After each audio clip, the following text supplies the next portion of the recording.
సిద్ధి కార్యక్రమానికి స్వాగతం. ప్రత్యాంగర ఉపాసకరత్న దైవాగ్నరత్న దశమహా విద్యాధర బ్రహ్మశ్రీ వైవి శాస్త్రి గారు మన ముందున్నారు. గురుగారితో మాట్లాడి మరిన్ని విశేషాలు తెలుసుకుందాం. నమస్కారం గురుగారు. నమస్కారం అమ్మా. గురుగారు, మీ పీఠంలో హోమం జరిగే విశేషాలు గాని అలాగే పర్యాటకుల విశేషాలు గాని తెలియజేయండి. తప్పకుండా అమ్మా. నా యొక్క ఆధ్వర్యంలో ప్రతి పొన్నమికి అలాగే ప్రతి అమావాస్యకి ప్రత్యంగిరాశై దశమహావిద్యల హోమాలు నిర్వహిస్తుంటాం. అంటే చూస్తూనే ఉన్నాం. ఇక్కడ ప్రత్యంగిర అనేటప్పటికే చాలా విశేషం. ప్రత్యంగిరా జగన్మాత జయశ్రీ పరమేశ్వరి తీవ్ర దారిద్ర్య దుఃఖం మే దేవి క్షిప్రమే వరాంబికి అజితే అపరాజిత. అజిత కాదు, ఆవిడ అపరాజిత. పైన చూసినట్టుంటే నృసింహుడు రూపం, సింహాకృతిలో అమ్మవారు ఉంటుంది. కింద చూస్తే తల్లి రూపం. అటువంటి తల్లికి చాలా విశేషంగా కూడా 40 సంవత్సరాల మట్టి కూడా అమ్మవారి యొక్క అభిమానంతో ఉండి వివిధ మీడియా రంగాల్లో కూడా ఒక 20 సంవత్సరాల పైనుంచి కూడా నేను ఒక అందరికీ స్వరపరిచేతుంది. అలాగే విశేషంగా కూడా ఈ దశమహావిద్యలు, దశ అనేటప్పటికల్లా కూడా 10 నవగ్రహాలకు అధిపతులు ఉన్నారు.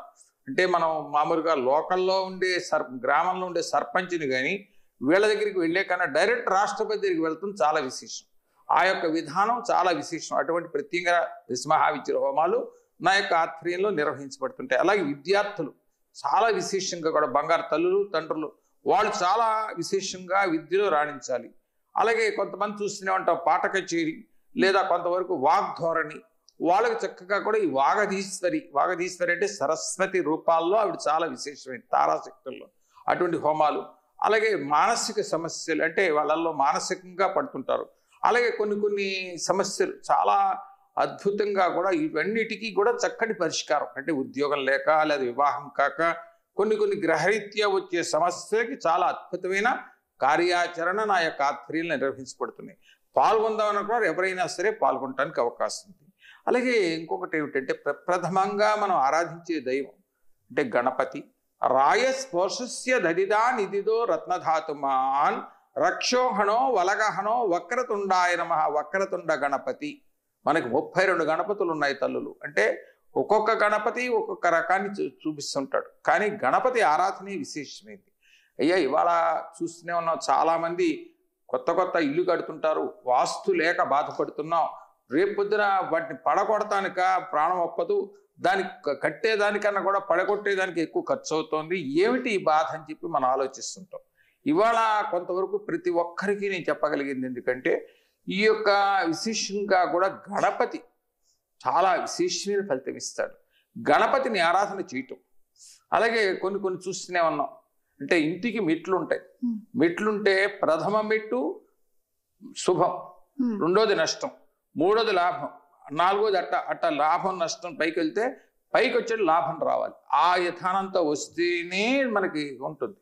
అలాగే కొన్ని ఉన్నాయి ఇవాళ. ఎందుకంటే దంపతుల మధ్యన సయోధ్యత లేక లేదా విద్యార్థి విద్యలో రాణించలేక లేదా కొన్ని గ్రహగతులు ఇవాళ చూస్తూనే ఉన్న ఇంట్లో చెప్పకుండా కొంతమంది వెళ్ళిపోతుంటారు. లేదా కొంతమంది ఎవరికో రూపాయి ఇచ్చేసి మోసపోతుంటారు. ఇవాళ ఎందుకంటే గోడ కొట్టిన మేకే. అలాగే ఇంకొక విశేషం కూడా మనం చూస్తూనే ఉన్నాం. అపార్ట్మెంట్లు యుగం ఉంది. అపార్ట్మెంట్లు యుగం అంటే ఈ యొక్క గోడ నాది కాదు, ఆ యొక్క గోడ నాది కాదు, పైన నాది కాదు, కింద నాది కాదు. ఈ గోడకు మేకు కొడితే వాడు తిడతాడు, ఇక్కడ కొడితే వాడు తిడతాడు, ఇంకోటి తిడతాడు, పైనుంచి ఏదన్నా పడింది అనుకో వాళ్ళు తిడతారు. ఇలా అపార్ట్మెంట్ల యుగం అయిపోయిందంటే గాలిలో దీపం, దానికి వాస్తు అంటూ ఉండదు. అలాగే వాస్తులో దోషాలు ఉన్నాయి. వాస్తు దోషాలు తొలగించేది ఎవరయ్యా అంటే ఆవనూనెతో చక్కగా దీపారాధన చేయటం. దీపారాధన చాలా విశేషమైంది. ఇంట్లో దీపారాధన లేని ఇల్లు, కాలికి పెట్టలేని ఆడబిడ్డ, అలాగే కుంకుమ లేని ఆడబిడ్డ. ఎందుకంటే సౌభాగ్యం కోసం చాలా విశేషమైంది. కుంకుమ అనేది ఉండాలి. ఆడపిల్లలకు చక్కగా కూడా బంగారు తల్లులుగా అమ్మ రూపమే వాళ్ళు. అమ్మ రూపాన్ని కనుక మనం తలిచినట్టుంటే వాళ్ళల్లో మన దైవత్వాన్ని మనం చూడటానికి అవకాశం ఉంది. అటువంటి ఆరాధనలు నిత్యం ప్రతి ఒక్కరూ చేసే ఆరాధనలు తల్లి. ఇది ఒక్కటే చెప్పగలిగింది ఏంటంటే చేసే ఆరాధన ఉత్తమోత్తమైన ఆరాధన. ఇవాళ ఇంకొకటి ఏమిటంటే చెప్తూనే ఉన్నారు, ఏదైనా సరే ప్రాతకాలం లేవమని చెప్పారు. ఎప్పుడు లేవమన్నారయ్యా? 8 గంటలకో 9 గంటలో లేవమని చెప్పలా. 3 గంటల 1 నిమిషానికి లేచి స్నానం చేయమని చెప్పారు. స్నానం చేసి ఇంట్లో దీపారాధన, ప్రతి ఇంట్లో దీపారాధన చేసామనుకో చాలా విశేషం. అంటే గాయత్రి నగాయత్రియా పరమంత్రం నమాతు పరదైవతం. గాయత్రి మంత్రం లేదు, తల్లిని మించిన తల్లి లేదు. ఇవాళ ఎందుకంటే స్త్రీమూర్తులు కానీ గోవుల్ని కానీ చక్కగా కూడా ఆప్యాయంగా ఆదరణగా చూడగలిగితే లక్ష్మి శీఘ్రంగా రావటానికి అవకాశం ఉంది. అలాగే 4 గంటల దగ్గర నుంచి 5 గంటల వరకు దేవతలు స్నానం చేసే సమయం, అది కూడా విశేషమైన సమయమే. 5 to 6 మానవులు చేసే సమయం. 6 తర్వాత చేస్తే రాక్షసులు చేస్తారు. ఎందుకంటే మరి రాక్షసు చేస్తాం కాబట్టి 9 గంటలకి లేస్తుంటాం, దంతదానం సూర్యుడికి చేస్తుంటాం. ఇవన్నీ కూడా లేనిపోని సమస్యలు తెచ్చుకుంటూ ఉంటాం. కుటుంబం అనాగరికంగా తయారైపోతుంది. ఇవాళ అందరూ చూస్తూనే ఉన్నాం. ఏదైనా సరే ఒక ధర్మాన్ని మనం పాటించినట్టుంటే అదే మనకు రావటానికి అవకాశం ఉంది. ఇవాళ జాతకమే జీవితం కాదు, మనం చేసే ఆరాధన. ఎవరినైనా సరే కులం కాదు, మతం కాదు, ఎవరినైనా సరే ఏ కులం కాదు, అందరూ ఒకటే. ఒకళ్ళొక రక్తం, ఒకళ్ళకొక రక్తం ఏం లేదు, అందరిది ఒకటే రక్తం. ఆ రక్తాన్ని చక్కగా కూడా దైవత్వాన్ని మనం ఆరాధించినట్టుంటే సకల శుభ ఫలితాలు కలుగుతాయి. కొంతవరకు ఇవాళ పిల్లలందరికీ నేను చెప్పగలిగే చిన్నపిల్లలు అందరూ కూడా నాకన్నా చిన్నపిల్లలే అందరూ, వాళ్ళందరికీ కూడా చక్కగా సౌభాగ్యాన్ని ఇచ్చేది ఎవరయ్యా? చక్కగా గౌరీ మిమాయ సలిలాని తక్షత్ ఏకపది ద్విపది సా చతుష్పది అష్టాపది నవపది బభూషి సహస్రాక్షర పరమే వ్యోమన్. గౌరీని మించిన చాలా విశేషం ఆ తల్లి యొక్క సౌభాగ్యం. అలాగే ఆడపిల్లలకు కూడా ఇది చెప్పగలిగేది ఏంటంటే నుదురులో కుంకుమ పెట్టండి బంగారు తల్లులకి. ఇక్కడ సౌభాగ్య ప్రాప్తి అవ్వటానికి అవకాశం ఉంది. కాలికి పట్ట అంటే పైనుంచి వచ్చే ఉష్ణం అంతా పాదాల దగ్గరికి వస్తుంది. ఆ వేడి తగ్గటానికి అవకాశం ఉంది. వెండి బంగారం కొంతమంది పెడుతుంటారు, అది తప్పు. ఎందుకంటే బంగారం కన్నా వెండి ఉందనుకో వేడి తగ్గటానికి అవకాశం ఉంది. ఇది చాలా అద్భుతమైన ప్రక్రియ. ఇంట్లో దీపారాధన ఎప్పుడు పొద్దున చేసిన దీపారాధన సాయంకాలం దాకా ఉంటుంది. సాయంత్రం మళ్ళీ ఆ ఒత్తుల్ని తీసేసి మళ్ళీ వెయ్యాలి. ఇప్పుడు ఎందుకంటే మనం చూస్తూనే ఉన్నాం, మామూలు నిర్వీర్యం అయిపోతాయి. పొద్దున చేసిన ఒత్తులు సాయంత్రం తీసేయాలి, మళ్ళీ అవే చేసేసి ఏదో మనం మామూలుగా చూస్తూనే ఉంటాం. ఏ పోలీస్ స్టేషన్కి వెళ్ళి నమస్కారం పెడుతుంటాం, దొంగ నమస్కారం, గుళ్ళకి వెళ్ళి ఏదో నమస్కారాలు పెడుతుంటాం, లేదా ఇది చేస్తుంటాం. అట్టా కాదు, మనం ఆత్మీయంగా దైవత్వంగా ఏదో వెలిగిచ్చేసి పారిపోవటం కాదు. చేసేది కూర్చుని చక్కగా దైవత్వాన్ని ఆరాధించాలి. దైవం మనుష్య రూపేణ చక్కటి ఫలితాలు మనం పొందటానికి అవకాశం. ఇది చేద్దాం. చక్కగా కూడా మనం నిత్యం చక్కగా సౌభాగ్య ప్రాప్తినిచ్చేది ఎవరయ్యా అంటే దీపారాధన. దీపం చక్కగా తైలంతో చేసిన దీపారాధన అంటే కొవ్వొత్తులు కానీ లేని పని కరెంటు దీపారాధనలు కానీ ఇవి వద్దు, చక్కగా చేయటం. అలాగే ఇంకొక విశేషంగా కూడా మనం చూస్తూనే ఉన్నాం, అంటే మట్టి ప్రమిదల్లో చేస్తే 1,000,000 రెట్లు పుణ్యం అంటారు. అలాగే మనం మామూలుగా ఇత్తడి మామూలుగా కుందుల్లో చేస్తే చాలా విశేషం. అలాగే రాగితో చేస్తే మరీ విశేషం. కానీ అధమం ఏంటి? దేనికి చేయకూడదు. ఇనప సామాను మనకి ఎందుకంటే ఇనప సామాన్తో దీపారాధనలు, స్టీల్ దీపారాధనలు వాటిలో చేయకూడదు. అలాగే ఒత్తులు చాలా విశేషమైంది, ఒత్తులతో దీపారాధన చేయటం. అలాగే నూనె ఉంది, అన్నిటికన్నా శ్రేష్టమైంది ఆవు నెయ్యి. అంటే ఇవాళ చూస్తూనే ఉన్నాం, అన్నీ కలితేనే మనం తినే ఆహారంలో కలితేనే, మనం వాడే దీపారాధనలో కలితేనే. అలాగే మనం చూస్తూనే ఉన్నాం, నువ్వులు నూనె చూస్తూనే ఉన్నాం, తౌడు నూనె వస్తూనే ఉంది. కానీ ఇదే విశేషంగా కూడా అలాగే ఎందుకంటే నువ్వుల నూనెతో చేయటం వల్ల గ్రహరీత్యా వచ్చే ఇబ్బందులు తొలగిపోతాయి. ఆవు నెయ్యితో చేయటం వల్ల సకల శ్రేయోభివృద్ధి సిద్ధి. అలాగే అంటే ఇంకొక విశేషం అంటే ఆవ నూనె దొరుకుతుంది. వాస్తులో దోషాలు కానీ లేదా గ్రహరీత్యా దోషాలు కానీ, దంపతుల మధ్యన సయోధ్యత లేదన్నా ఏదైనా సరే ఆవ నూనెతో దీపారాధన చేయటం వల్ల అతి శీఘ్రమైన ఫలితాలు వస్తున్నాయి. అలాగే కొంతవరకు కూడా చూస్తూనే ఉన్నాం, మామూలుగా చూస్తున్నాం. ఎందుకంటే ఇవాళ చూస్తూనే ఉన్నాం నరఘోష. ప్రతి ఒక్కరు ఏమండి నరఘోష నరఘోష నరఘోష. ఎందుకంటే జనాల్లో నైమితికం అయిపోయింది. ఏమండి నరఘోష పట్టేసింది, ఎవరో ఏదో చేసేసారు, ఇవి చేశారు, అవి చేసి ఎవరు చెప్పినా నమ్మద్దు. దైవత్వాన్ని చక్కగా కూడా అన్నిటికీ ఇవ్వగలిగింది ఎవరయ్యా? ఈశ్వరుడు, పరమశివుడు. రుద్రుడు నరుద్రో రుద్రమచ్చయ్యే పరమశివుడిని ఎంత ఆరాధన చేశామో చాలా విశేషమైంది. ఎక్కువగా కూడా పరమశివుడికి చేసే విధానంతో చాలా అద్భుతమైన ఆరాధన మనం చేయటం చాలా విశేషం. ఇక్కడ కావాల్సింది ఏమిటయ్యా? మనిషికి కావాల్సింది ఏంటంటే పశువుకి తిన్నది తృప్తి, మనిషికి ఉన్న తృప్తి. ఇది మనిషికి కొంతవరకు కూడా ఇవాళ చాలా విశేషం. ఎవరిని నమ్మి మోసపోయి రూపాయి ఇవ్వవద్దు. ప్రతి ఒక్కరికి నేను చెప్పేది ఎందుకంటే చెప్పినా మళ్ళీ రేపు రావడానికి నా దగ్గరికి వస్తుంటారు, మళ్ళీ రూపాయి రాలేదని ఎవరికో ఇచ్చేసామని. ఆ పద్ధతి కాదు. అలాగే ఇంకొక విధానం కూడా మీకు అందరికీ నేను చెప్పగలిగే పద్ధతి ఏమిటంటే విశేషంగా చక్కగా కూడా మన ఇంటికి వచ్చిన ఆడబిడ్డ అంటే మీ భార్య రూపంలో వచ్చిన ఆడబిడ్డ 1000 సంవత్సరాలు ఆ జీవుడు మన ఇంటి ఉంటుంది. ఆ పిల్ల జీవితం చాలా విశేషం ఇవాళ. ఎందుకంటే ఆడబిడ్డ వచ్చింది, ఆడపిల్ల వచ్చింది, అత్తగండం, ఆశ్లేష నక్షత్రం అత్తగండం, మూలా నక్షత్రం మామగండం అన్నారు. ఎవరైనా ట్రైన్ ఎక్కేవాళ్లే.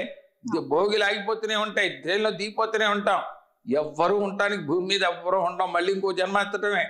ఆ జన్మని మనం పునరావృతం చేసుకుందాం, ఈ కర్మని వదిలించుకుందాం. కర్మ జన్మ అది తొలగించుకుంటే చాలా విశేషమైన ఫలితాలు వస్తాయి.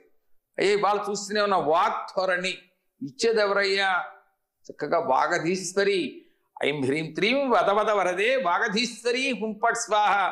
చక్కగా అమ్మ రూపాల్లో చెప్పు తల్లి అని. ఇక్కడ వాగ్వాద గణపతి ఉన్నాడు, వాగ్వాద సరస్వతి ఉంది, వాగధీశ్వరి ఉంది. ఏదైనా సరే చేసే విధానం చక్కగా మనస్సుని ఆకట్టుకుని దైవత్వాన్ని చేద్దాం. చేసినట్టుంటే చాలా విశేషం. అలాగే ఇంకొక విశేషం కూడా, ఎందుకంటే చేసే విధానం ఎవరైనా పిల్లలు చదువుకోవట్లేదు అనుకున్నప్పుడు చక్కగా కూడా మగవాళ్ళు ఏంటంటే మేధా దక్షిణామూర్తిని ఆరాధన చేయటం, మేధా దక్షిణామూర్తి కవచాన్ని. ఆడపిల్లలు అయితే వాగధీశ్వరిని ఐం హ్రీం త్రీం వదవద వరదే వాగధీశ్వరి హుంపట్ స్వాహ ఇది చేసి వాటర్ శుద్ధి కోసం పటిక వాడతాం. ఒక అరకిలో పటిక తీసుకుని చక్కగా కూడా నల్ల తాడు, లారీ కట్టుతాడు వెంట్రుకల తాడు, అది చుట్టేసి ఉట్టులో పెట్టినట్టు ఎటువంటి దోషమైనా పోతుంది. అలాగే అర్థం, ఇంటికి దర్పణం. దర్పణం అంటే రిఫ్లెక్ట్ ఇవ్వడానికి అవకాశం ఉంది. యంత్రం తంత్రం కాదు. యంత్రం అనేది మామూలు చేసి జపం చేసి ఇవ్వటానికి. ఇవాళ నాగ ప్రతిష్టలు ఉన్నాయి, ఎక్కడొక్కడ ప్రతిష్ఠ చేసేస్తుంటాం. దాని మీద కాకులు రెట్లు వెయ్య చెయ్య నానా ఇది చేస్తుంటాయి.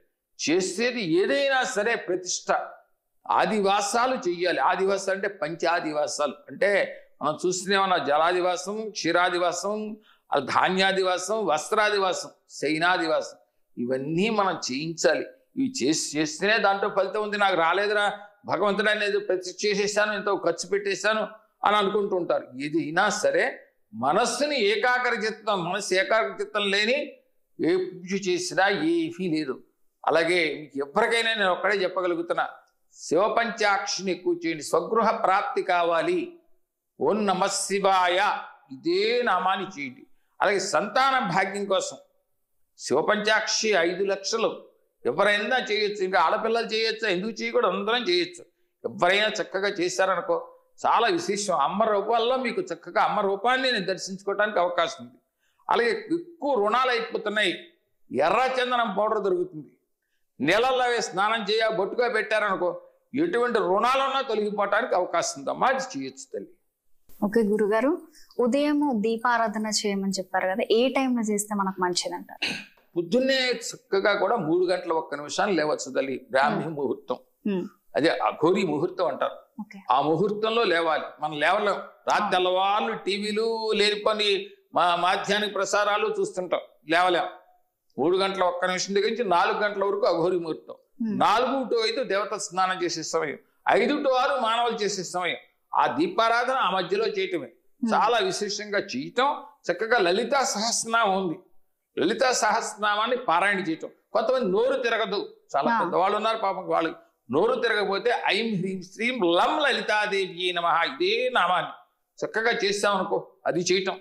ఓం గం వక్రతుండాయ నమః ఆ నామాన్ని చేసినట్టే చక్కటి సుఫలితాలు దక్కుతాయి తల్లి. లలితా సహస్రనామంలో చక్కటి నామం ఉంది, ఐం హ్రీం శ్రీం లం లలితాదేవి నమః. లం అంటే లలిత లక్ష్మి, లలితా బీజం. ఆ బీజాన్ని చేసినట్టుంటే చాలా విశేషం. ఎవరైనా అయ్యా మీకు ఎవరు చెప్పారంటే బీజాక్షరుడు చక్కగా పరమశివుడే, రుద్రుని ఆరాధన. గురువు ఎవరయ్యా అంటే పరమశివుడే. అసలు ప్రథమ గురువు ఎవరయ్యా అంటే మన తల్లి. తల్లి లేనిదే లేదు. తండ్రిని కూడా పరిచయం చేసేదే తల్లి, చుట్టుపక్కల బంధువులు పరిచయం చేసేది తల్లి. ఆ తల్లిని చక్కగా ఆప్యాయంగా చూడగలిగితే చక్కటి సుఫలితాలు వస్తాయి. ఓకే గురుగారు, మానవులు నిత్యం పూజలు చేస్తూ ఉంటారు. సో ఏ దేవుడికి నిత్యం పూజలు చేస్తే మనకు మంచి జరుగుతుందని? కరెక్టేనమ్మా. నీకు మనసు మీకు ఏ పౌరష్టమైతే ఆ దేవుడు. అందరూ దేవుళ్ళని కాదు, ఒక్కటే రూపం అంతా. కానీ మనం పెట్టుకున్న యొక్క దైనందిన ఎవరినైనా సరే మనస్సులో దైవధ్యానం, చక్కగా మనస్సుని ఏకాగ్ర చిత్తంతో దైవత్యం అన్నారు. అంతేగాని ఎదురుకుండా ఏదో మధుర పదార్థాలు స్వీట్లు పెట్టేసి చక్కగా పూజ చేస్తుంటావు, నరకు లాగుతూ ఉంటుంది, జిఫాంకర్ ఎప్పుడు తిందారో నాయన అంటుంది. కానీ విశేషంగా కూడా చేసే విధానం చక్కగా కూడా 7:30 గంటల లోపలే పూజ అవ్వాలి. అది చేయగలిగితే చక్కటి ఫలితం వస్తుందమ్మా. రుణదోష నిర్వృద్ధి కావాలంటే ఎటువంటి ఆరాధన చేయాలి? ఇవాళ చూస్తూనే ఉన్నాం, రుణాలు ఏమున్నాయి? పితృ రుణం ఉంది, మాతృ రుణం ఉంది, ధన రుణం ఉంది, భార్యా బిడ్డల రుణం ఉంది. ఇవన్నీ రుణాలే కదా. దైవ రుణం ఉంది. కానీ మామూలుగా ఇచ్చే రుణాలు ఇవాళ మనకు వచ్చేది ఎంత వస్తుంది తల్లి, రూపాయి వచ్చిందనుకో, రూపాయిన్నర ఖర్చు అవుతుంది, ₹10 రుణం అయిపోతుంది. అది పెరిగిపోయి కొల్లేడు చాంతాడులాగా అయిపోతుంది. కొల్లేడు చాంతాడంటే పూర్వకాలం ఎంత చాంతాడు ఎంత వేసినా మునిగిపోయేది కొల్లేట్లో. కానీ విశేషంగా కూడా ఇప్పుడు ఏమైపోయింది, మునిగిపోయింది. ఎందుకంటే చేసేది రుణాన్ని తొలగించేది ఎవరయ్యా అంటే గణపతి తల్లి. చాలా విశేషంగా కూడా ఓం గం, చాలా విశేషంగా కూడా ఓం గం గణేశ రుణం చింది చింది వరేణ్యం నమః ఈ నామాన్ని. అలాగే ఇంకొకటి ఏమిటంటే దత్తాత్రేయుడు తొలగిస్తాడు తల్లి. అత్రేరాత్మ ప్రధానైన యోముక్తో భగవానునా దత్తాత్రేయం తమీశానం నమామి రుణముక్తి. రుణాలు తొలగిస్తాడు దత్తాత్రేయుడు. అలాగే ఇంకొక విశేషం కూడా అంగారకుడు తొలగిస్తాడు. ఇంకొక చిన్న విషయం కూడా చెప్తున్నా, ప్రతి ఒక్కరూ చేయొచ్చు. పెసరపప్పు తీసుకోండి, కొద్దిగా చిన్న గిన్నె తీసుకోండి, కొద్దిగా పెసరపప్పు వేసి కాసి నీళ్లు పోయండి, వడపప్పు అవుతుంది. అది నివేదన పెట్టండి, కావాల్సిన ధనం వస్తుంది.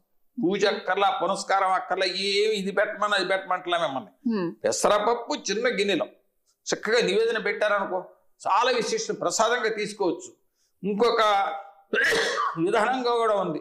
1 కేజీ కందులు తీసుకుంటే చక్కగా కూడా రాత్రిపూట దాన్ని 7 భాగాలు చేసి, ఒక భాగాన్ని సోమవారం రాత్రిపూట నానబెట్టి మర్నాడు పొద్దున్నే నీళ్లు వచ్చేసి కొద్దిగా నూనె వేసి వేయించి ఇంత బెల్లం మొక్క సాగు పెట్టామనుకోమ్మా, 14 లోకాలు గోకుక్షిలో ఉన్నాయి, బంగారు తల్లి కడుపులో ఉన్నాయి. ఆ తల్లికి పెట్టామనుకో చాలా విశేషం. ఇందాక చెప్పా, ఆడపిల్ల గోవు ఎక్కడ తృప్తిగా ఉన్నారో, మంచిగా ఉన్నారో అక్కడ అన్ని బాగానే ఉంటాయి. ఆ యొక్క విధానాన్ని మనం పాటించండి, సకల శుభాలు కలుగుతాయి. గురుగారు, గణపతిని ఎంతమంది అంటారు? తప్పకుండా గణపతులు 32 గణపతులు ఉన్నారు. 32 గణపతుల రూపాల్లో గణపతి ఉన్నాడు. అసలు ఆదిమూల గణపతి ఒక ఆయన ఉన్నాడు. అంటే పార్వతి తయారు చేసిన నలుగు పిండితో చేసిన గణపతి అని కాదు, ఆదిమూల గణపతి. ఆయన విశేషంగా కూడా బ్రహ్మ ఆరాధన చేశాడు, విష్ణువు ఆరాధన చేశాడు, రుద్రుడు ఆరాధన చేశాడు, అందరూ ఆరాధన చేశారు. చాలా విశేషంగా కూడా మనకి ఒక విధానం ఏంటంటే లక్ష్మీ గణపతి, అలాగే హరిద్ర గణపతి, క్షేత్రపాలక గణపతి, క్షిప్ర గణపతి, సంతాన గణపతి, సమ్మోహన గణపతి, ఉచ్చిష్ట గణపతి, హరిద్ర గణపతి. వివాహ కారకుడు హరిద్ర గణపతి. ఇంట్లో వివాహం అట్లేదు, హరిద్ర గణపతి కవచాన్ని చేయాలి. నేనే చేసేస్తాను కాదు, నేను చేయను. వాళ్ళంతటా వాళ్ళు వివాహం కానీ కన్య కానీ బ్రహ్మచారి మాత్రమే చేయాలి. ఎవరు పడితే వాళ్ళు చేసేది కాదు, తల్లిదండ్రులు చేయకూడదు. వాళ్ళు చేస్తేనే దాని ఫలితం రావడానికి అవకాశం ఉంది. స్థిరమైన ఉద్యోగం ఉండాలంటే ఇలాంటి ఆరాధన చేయాలంటే చూస్తూనే ఉన్నానమ్మా. ఉద్యోగం ఇవాళ, ఉద్యోగం పురుష లక్షణం, ఉద్యోగం స్త్రీ కర్తవ్యం. ఇవాళ బంగారు తల్లులు ఉన్నారు, అన్ని రంగాల్లో రాణిస్తున్నారు తల్లులు. ఒక్కటే ఉద్యోగం కావాలి అనుకునే వాళ్ళు ఎక్కువగా కూడా శనిని ఆరాధన చేయమన్నాడు. అంటే కర్మకారకుడు శని. శని చాలా విశేషమైంది. అలాగే రాహు, అంటే రాహుర్తాణవ మంత్రి సినిహికా చిత్తనంద అర్ధకాయ మహాక్రోధి చంద్రాదిత్యమర్థన రాహు. అలాగే ఎందుకంటే శనిలో చాలా విశేషంగా కూడా పిప్పలాధికృత శనీశ్వర స్తోత్రం కానీ, దశరథకృత శనీశ్వర స్తోత్రం కానీ పారాయణ చేయమన్నారు. లేదా దక్షిణ కాళీ కవచాన్ని పారాయణ చేయమన్నారు. లేదా కాలభైరవుడు, శనేశ్వరుడు గురువు ఎవరయ్యా? కాలభైరవుడు. ఆయన ఆరాధన చేస్తే సకల సమస్యలు తీరుతాయి. గురుగారు, వివాహం అతి శీఘ్రంగా ఉండాలంటే ఏం చేయాలి? తప్పకుండా అమ్మా, ఇవాళ చూస్తూనే ఉన్నా వివాహం కావటానికి కారణం ఎప్పుడు అంటే వివాహం చక్కగా కూడా ప్రతిబంధకాలు వస్తున్నాయి. వివాహం కాక చాలా మంది బాధపడుతుంటారు. వివాహం అయితే విడిపోతుంటారు, దంపతుల మధ్యన సయోధ్యత లేదు అని బాధపడుతుంటారు.